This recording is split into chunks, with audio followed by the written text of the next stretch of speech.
Puh. Manhero akanaka, masikati, mangwanani, depending on where you are. Vadikani tinokukwazisai tokugamuchirai kuchirongwa chino chemusetesti patinongokurukura nekunaka kwaMwari. I just hope wherever you are, Mwari ari kukuitirai zvakanaka and all is well. Nhasi unoda kungosheya nokuda kwescripture yekuna Genesis 1 verse 28. Ibhesi iri kundiitira scripture iri kundiitira zvakanaka zvakanyanyisa, nokuti mazuva ese ndinodzokera kwairi ndichimbonoidongorera kuti zvakamira sei. Kuna Genesis 1, I'm just going to read 1:26. Let's rather do reshona, sorry, because ndanga ndaburitsa rechirungu. Anyway, rechirungu noti, and God said, let us make man in our image, after our likeness, and let them have dominion over the fish of the sea, and over the fowl of the air, and over the cattle, and over all the earth, and over every creeping thing that creepeth upon the earth. So God created man in his own image. In the image of God created he him, male and female created he them.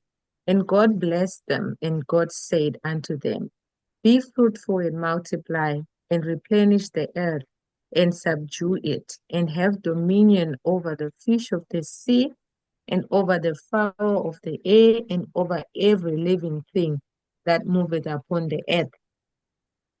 So ukatarisa vhesi yakandipa kufunga kwakanyanya kuti this was the original formation yaMwari nokuda kwomunhu. Vanototi rega tigadzire munhu in our own image, after our likeness, akafanana nesu.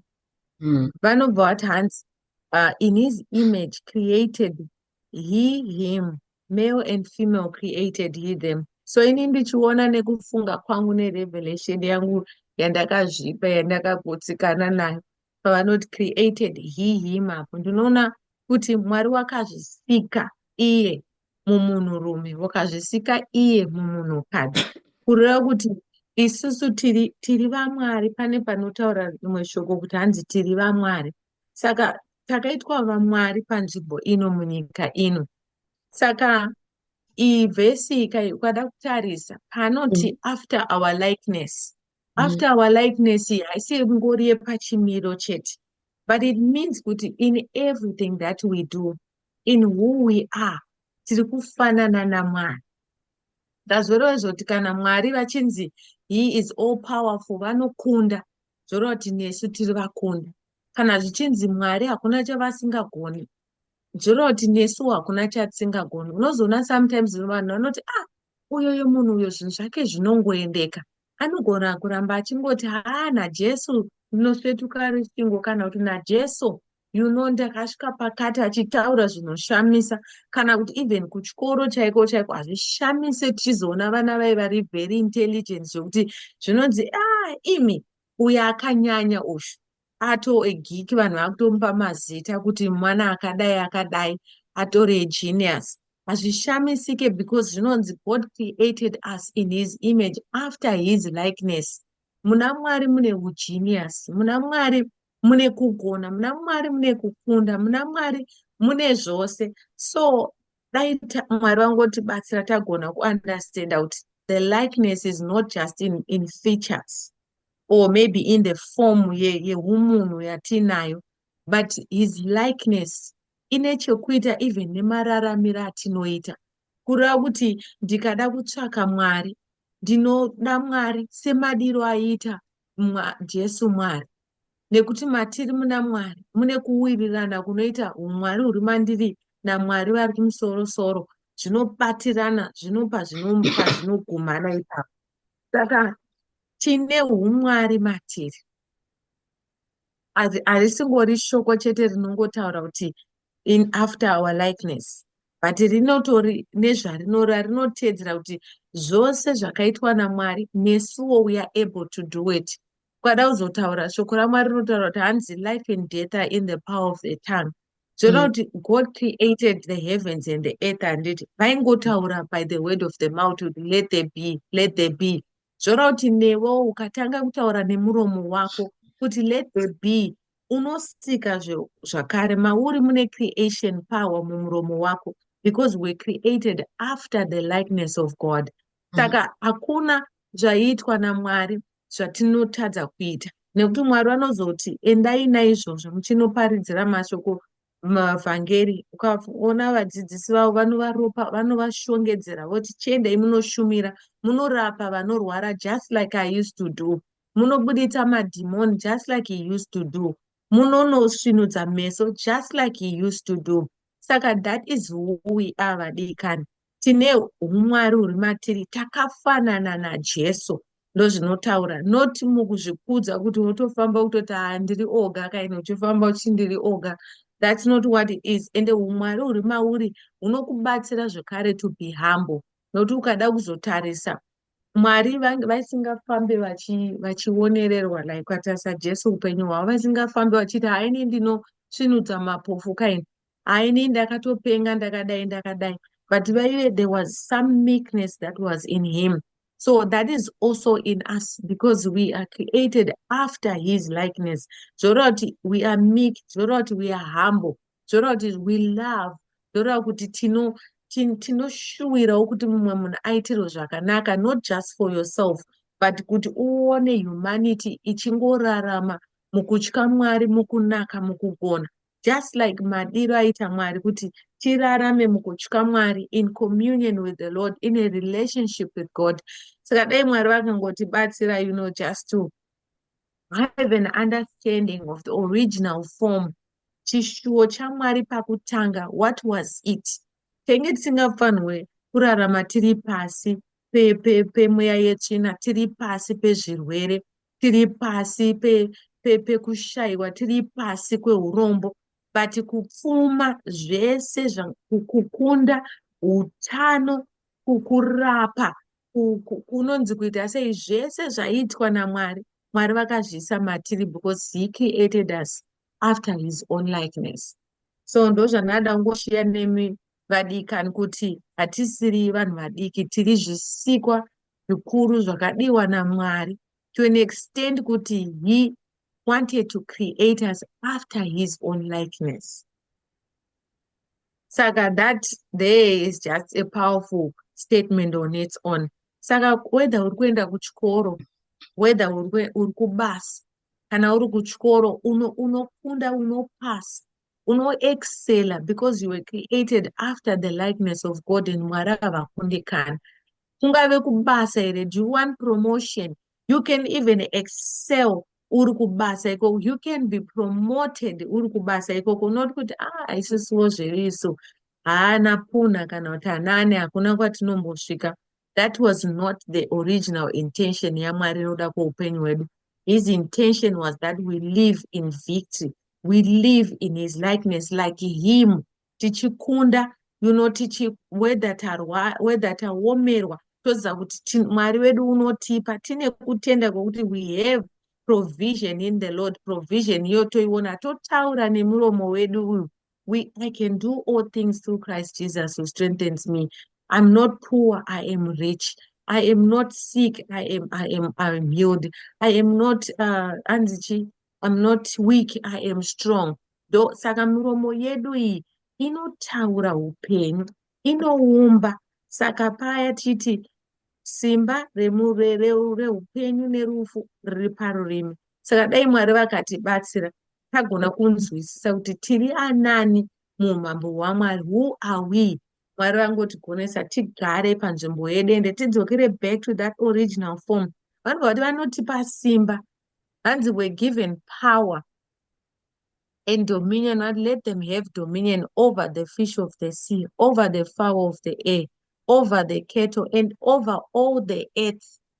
Saka hakuna chaunoti ayo mumabhiridhingi umo makanyanya kukura umo makareba, that skyscraper handingambokwanise kupinda imomo ini, handingambowani basa, handingamboende panzvimbo yakadai ndikanogamuchirwa, masuwo akadai aya, they are not for me. That is not what his word says. It says we were given power over all the earth. That means you can walk into any door and be accepted. You can go to any place and excel. Saka dai Mwari vakangotigarisa pashoko ravo tinzwisise tirarame after his image and after his likeness. Muzita raJesu. Amen. Amen. Yeah, that is so powerful. Amen. Hanzi tine umwari matiri. Pawerenga vhesi iro ndabva ndafunga Psalms 82, I'm sure unoiziva kutizvo. Hanzi, I say you are gods. You are all Yes. children of the Most High. And 7 inozoti hanzi, but you will die like mere mortals and fall like every other ruler. So it's clear kuti zvataurwa nachenai kuti Mwari vakaisa umwari matiri, like vakatiita tumwari nyana twavo zvakangofana pane scripture iri kuna Psalms 8 inoti hanzizvo, what is man that you are mindful of him? Kuti Yes. Mwari vanokoshesa munhu zvakanyanya kwazvo kuti vakaisa umwari hwavo matiri. Zvokunotaura kuti hanzizvo pane rwiyo rwataimba kuti vadiki kuti hanzizvo, handizini ndinorarama, ndiJesu vanorarama. Pane pamwe futi panoti hanzi, as Jesus is, so am I in this world. Yes. Mavhesi akawanda kandi anongotaridza kuti tine umwari matiri. Saka the only sad part paupenyu hwedu ndezvokuti vanhu vazhinji vanotadza kusvika pazvinhu zvavakatemerwa naMwari, achiti zvinobva kwanhingika isi takakurira kwachivi tozivei, takakurira kwachihota kuni kwandakakurira inini, kune chivo kwachihota takakurira kupi kwamurambinda kwaani mheno ikoko, kuti munhu anozvimezha nekwaakakurira, anozvimezha nemashoko akakura achiudzwa kuti iwe musoro pangu unoita chiiwe ipapo, tinyararire, keep quiet, bla bla bla. And zvinotaura nevanhu vari innocent, vasina kana knowledge yekuti vari kutotsonda mwoyo wako, kuti unozvigrebha izvozvo pauri mudiki kuti ndo zvandiri because of tete wapambimwe nditete wakaukudza kana mbuya kana kuti mai kana whoever. Those constant words ekudzikisira pasi kuti mumwe munhu anonyatsoabatisisa, wonyatsoambundira wogara nawo muupenyu hwese, worega kuita zvinhu zvaakatemerwa naMwari. Pamwe akatonzi ndiinjinini, iye wongofa achifudza munhu. So true. How very sad. Zvokurati hanzi, but you will die like mere mortals, like mere men. Kuti anozvidzikisira just because panext door wakuzikonzi zvakati nemunhu wakangoita sewe anongori nyama. And especially vana vechidiki, mumwe munhu anotaura kuti baba vangu vaidhakwa, vanhu vaita zvemadrugs, saka naiyewo sekuti iye ndiye baba vake, but iwe ndiwe. Pane bhuku rainzi hanzi, ini ndini Farisai, iwe ndiwe Farai. Like, that's iwe ndiwe. Why must you be like your father? Why must your life be stagnant because baba vako vaidhakwa kuti vaikuta mbanje, hapana zvavaita, vakaisenge vari rombe kana kuti vaindirova kana kuti vairova mai kana kuti vakaramba mai vangu? Hazvinei nechikuita nedestiny yako, because ivo baba vacho vakasarudza nzira yavo, hatizive chikonzero chavakafamba muthat road handiti, but it's not a reason for you to famba muroad iyoyo. Otherwise hanzi, you will die like mere men, like what the word is saying, which you don't have to. Upenyu ndo kuti tombora vangu vanorova mukadzi, iwe why don't you decide zvakanaka kuti handife ndakarova mukadzi, because it's not a good thing. Nekuti iwe ndiwe, you make the right choices in life. Hatiite machoices tichiteedzera vamwe vanhu vanoita misdirect. Zvaangofana kana achingotaura hangu kuti I notice a lot of things zvinoitika pasi panapa. Pane imwe testimony andisimbotaura hangu kuti mumwe musi ndichishumira mutown, like mustreet. I just outreached this very young couple vechimuslim, like Mm. vakakura vari mamuslim, and they follow this staunch belief, but pane age Mm. yavakazosvika yekuti they started to question, kutsvaga tsvaga, because vanenge vachinzwa kanozi vana vadiki internet, social Yeah. media. Saka I started to preach to their husband. He was also young, but mukadzi wacho anga apinda mubank. Saka ndakumutsanangurira nezveumwari, like he was so taken, like kuti ari so interested. Saka mukadzi wacho paakaona kuti mukadzi Yeah. wake, come and hear, come and hear, zvezvo kuti they were so taken and so Yeah. sold out to God. And it's like they Wow. discovered who they really were. So life is Yes. supposed to be like that. Haikuna kungotevera zvese zvese. Sometimes vakuru vedu vamwe vakateedzera mumwe munhu one Yeah. airasisa vamwe vanhu, zvakafanana Mm. nezvekupinda mashavi zvezve, kuti unoona Yeah. mhuri yese inogona kuteera kubva kumusoro zvezvingoenda. But why don't you find out the truth? Iwe Yes. ndiwe, find out the truth, you know otherwise you will Amen. die like mere men. Imagine kuti pamwe tinorasikirwa neupenyu husingaperi tichingoteera, Mm. plus Report. tichingoperera pakuti sinobva kwanhengeka izvo, kati tine form 4 tinoita chiyo, ndakaita form Mm. 2 but handakuenda kuchikoro, handina chichichi. And you find kuti hachisi chikoro chete chinoita kuti munhu ave pamusoro.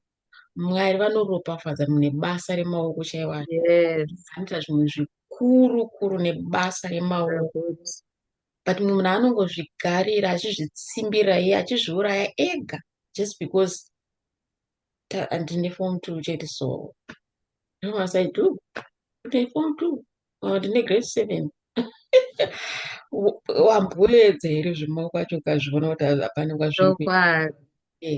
Saka zvataura naChenai, Mwari vakaisa umwari hwavo matiri, which means Yes.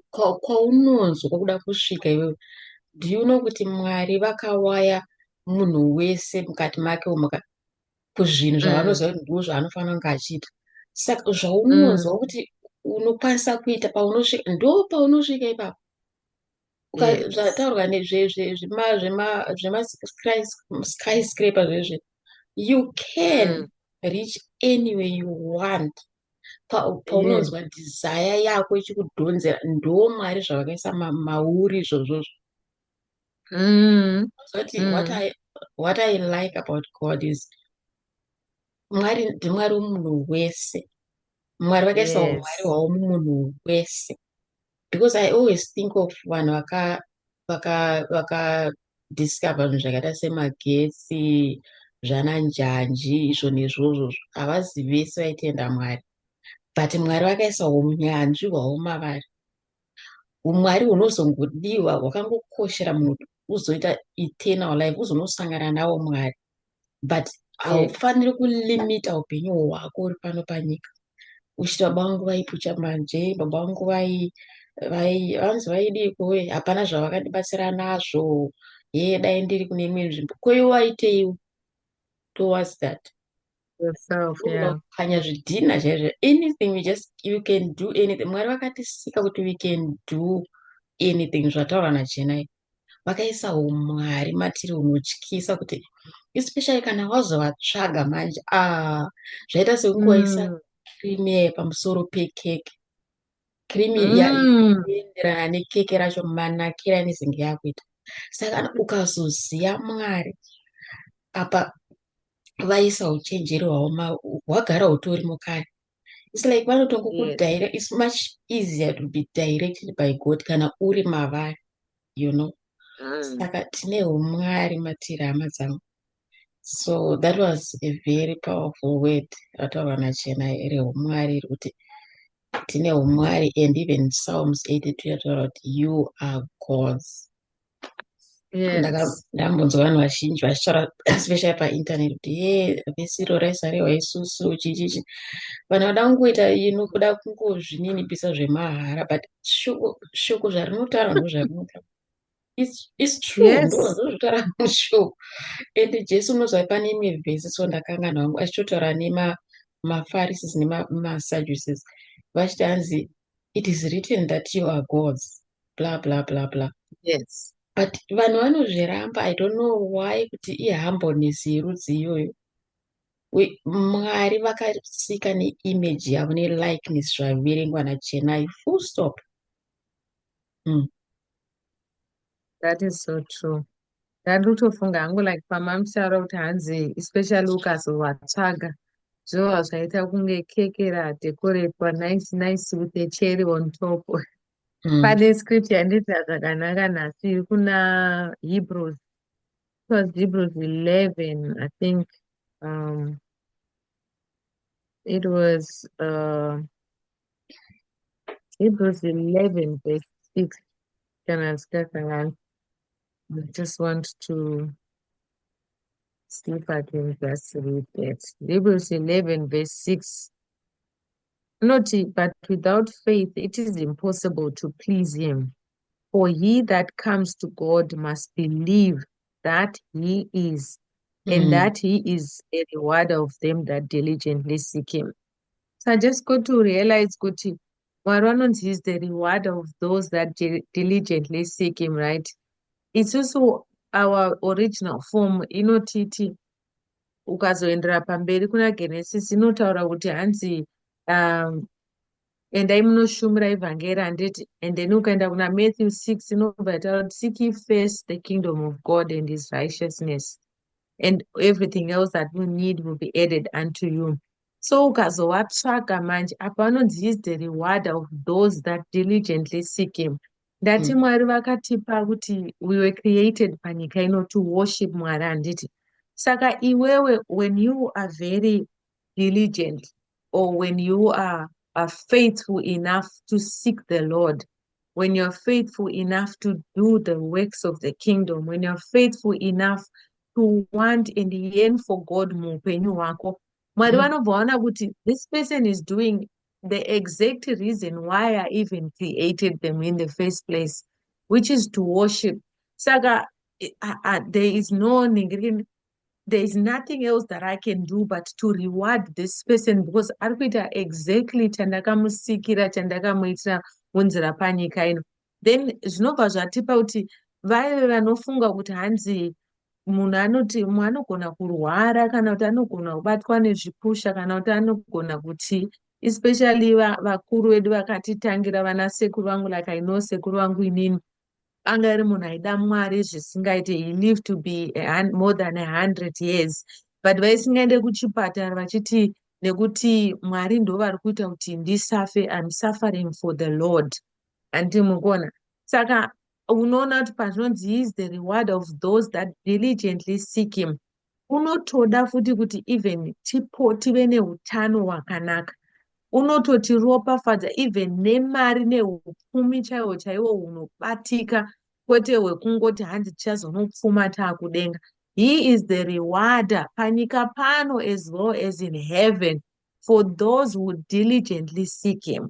Nekuti tiri kuita the exact reason, the intent yaMwari yekutisika, which is to worship him. Saka tikatatsoma-tsoma naJesu, iye anoita tsoma-tsoma nekuti rewarder because we are being diligent in Mm. what he wants us to do, which is to Mm. seek him.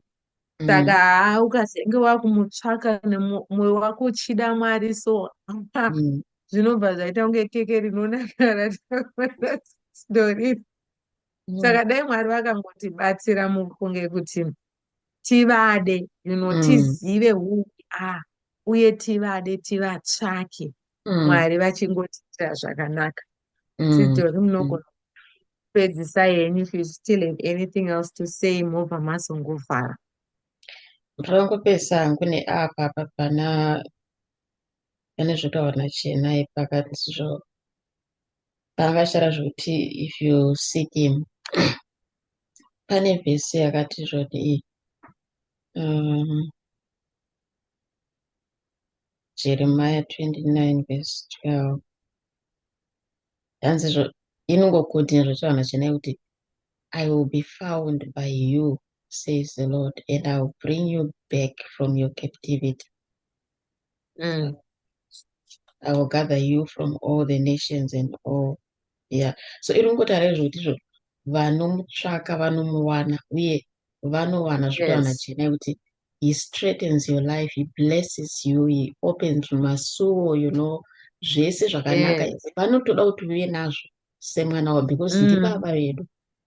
Anyway, Yes. taperwa nenguva yedu saka toda kuti ndibvare nekunamata. Tinokonei next week vadikani. Tinotenda Yes. nekutisapota vamuri kuita nekulaika nekusheya nemacomments. So I'm just going to pray. Baba, da kunyengetera nemuzita raJesu manheru ano Mm. nokutenda ine shoko renyu ramatitendera manheru ano Mwari. Nyengetera kuti munhu wese achaona vhidhiyo iyi akomborerwe, aropafadzwe, avhurwe meso. Baba vangu, vhurai meso evangu achidzungaira vasina direction, vasingazivi kuti ndanani, bati zvinova kuziva kuti makaisa umwari mavari, makaisa umwari mune munhu wese.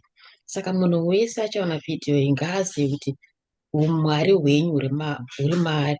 Kana anga Mm. achistrugula nedirection nepurpose, ngaave nepurpose paanoteerera shoko iri Mwari. Komborerai vanhu venyu, mutirangarire tese tese Baba. Tirambe Yes, Lord. tichitevera Mwari shoko renyu, tichiteedza shoko renyu. Tirambe tichirangarira kuti tiri vana venyu, takabva mamuri. Nemuzita Yes, Lord. raJesu. Amen. Amen. Amen. Vadikani, bye bye. Tokuonai zvakare.